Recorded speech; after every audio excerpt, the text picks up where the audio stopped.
Hi எல்லாருக்கும் வணக்கம். Welcome back to our channel village of Subha. So இன்றைக்கி ஆடி கிருத்திகைக்கு என்ன ஸ்பெஷல் எங்கள் வீட்டில்னு பார்க்கலாமா? ஃபஸ்ட்டு ஸ்வீட்லேருந்து நான் ஆரம்பிக்கிறேன். இது பச்சைப்பயிறு பாயாசம். பச்சைப்பயிறு, அதுக்கப்புறம் தேங்காய், முந்திரி இதெல்லாம் நெய்யில் வறுத்து, பச்சைப்பயிரை நெய்யில் வறுத்துட்டு ஒரு வாட்டி கழுவிட்டு அதுக்கப்புறம் பாலில் வேக வச்சு இதில் வெல்லம் இல்லைன்னா நாட்டு சக்கரை போட்டு இந்த மாதிரி பாயாசம், கூட ஜவ்வரிசியும் ஊற வச்சு போட்டாச்சு.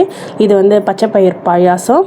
அதுக்கப்புறம் இது பருப்பு நெய், மேலே ஜிஆர்பி நெய் இருக்குது. ப்ரொமோஷன் நினச்சிக்காதீங்க, இது ஜிஆர்பி நெய். ஸோ அது கூட நெய் விட்டு இது சாப்பிட்டா நல்லாயிருக்கும். அதனால் பருப்பு மட்டும் நல்லா இது கூட ஜீரகம் போட்டு வேக வச்சு நெய் ஊற்றி சாப்பிட்டா சாப்பாடில் ஸ்டார்டிங்கில் அப்படி தான் சாப்பிட்ணும். அதனால் அது பண்ணியிருக்கோம். அதுக்கப்புறம் காலையில் இது கிச்சடி பண்ணது. இது இன்னும் சாப்பிடல, ஸோ அது பாதி அப்படியே இருக்குது எனக்காக. அதுக்கப்புறம் அப்பளம். இது கருப்பு உளுந்து வடை.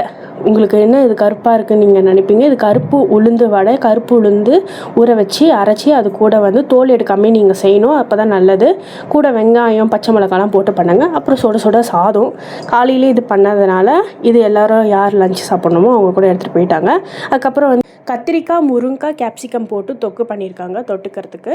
அதுக்கப்புறம் சாம்பார் வைக்கலை. இன்றைக்கி நாங்கள் மோர் குழம்பு வச்சுருக்கோம். நேற்றே சாம்பார் வச்சுட்டோம். நேற்று தான் கிருத்திகைன்னு நினச்சி, அதுக்கப்புறம் நேற்று மத்தியானம் தான் பிறக்குது 6 மணிக்கு. இன்றைக்கி நான் மாலை 4 மணி வரைக்கும் இருக்கனால இன்றைக்கி மோர் குழம்பு போட முடிச்சிட்டோம். அதுக்கப்புறம் ரசமும் பண்ணியிருந்தாங்க.